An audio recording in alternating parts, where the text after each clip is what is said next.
Hello, my name is Maribeth Springfield, and today we're going to be learning about acute and critical care equipment devices used within the cardiovascular and respiratory systems.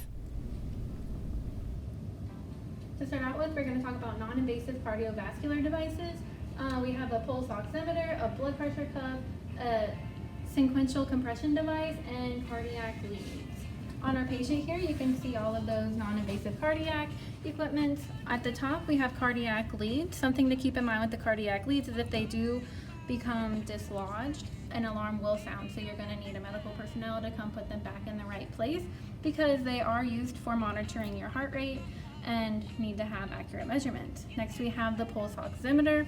The pulse oximeter is used to acquire the patient's percentage of saturation of their oxygen in their blood. The device also gives a rating of their current pulse at the time. Next, we have a blood pressure cuff. With the blood pressure cuff, it goes on the left arm usually, unless there is something such as a PICC line or an IV line, or if the patient has weakness on that side, you're always going to want to put it on that left arm. It's going to measure the blood pressure within the patient, see if there's any signs of hypertension. There are two ways. The blood pressure cuff can either inflate on its own, or you can do it manually, which is the one that we have here, so you would need the stethoscope to go along with that. At the patient's feet, we have the sequential compression devices. Some go below the knee, some go slightly above the knee. These are used to imitate walking, so they're going to compress the patient's legs from distal to proximal to get that venous return back to the body. Invasive cardiovascular devices. Some of these devices are the IV, the PICC line, the temporary pacemaker, the Hickman, the portacath, the pulmonary artery catheter, and the arterial line. The IV, the PICC, the Hickman, and the portacath are all used to administer medications and fluids to the body. The IV and the PICC line are used for short-term administration, and they're more external.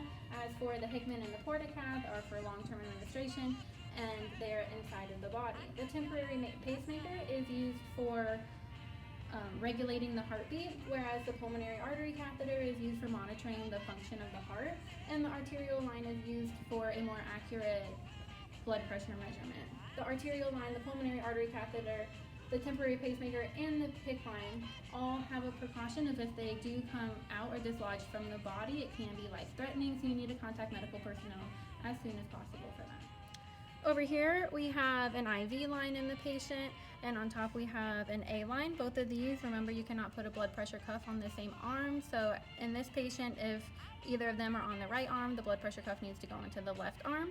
Up here we have the pulmonary artery catheter that's going to go directly into the superior vena cava. On the chest, to administer medications and fluids, we have the Hickman, and then we have the portacath. Usually they will not be on the same patient at the same time. Then on this other wrist, we have an arterial line. So again, is used to measure blood pressure in a more accurate setting. And last but not least, we have a temporary pacemaker. The temporary pacemaker, again, is used to regulate heart function. Yeah. Next, we have non-invasive respiratory devices. In this category, we have the nasal cannula, a non-rebreather, and a nebulizer. The nasal cannula and non-rebreather are used to give oxygen into the body, whereas a nebulizer is used for medications. Over here, you can see the handheld nebulizer device that's used for administration of medications. The patient is wearing a non-rebreather mask, which is usually used if they require more oxygen within their body. Whereas if they needed less oxygen in their body, they would be using a nasal cannula, which is usually about 1 to 2 liters of oxygen. Lastly, we have invasive respiratory devices, which include the endotracheal tube, the tracheostomy tube, and the ventilator. The endotracheal tube requires ventilator. For respiration purposes, the tracheostomy tube, the patient has an option if they can breathe on their own. If not, they can be connected to a ventilator, and a ventilator is a machine which assists in breathing. Over here, you can see the endotracheal tube within the patient, the tracheostomy tube, which can have a ventilator applied to it, or the patient can breathe on their own.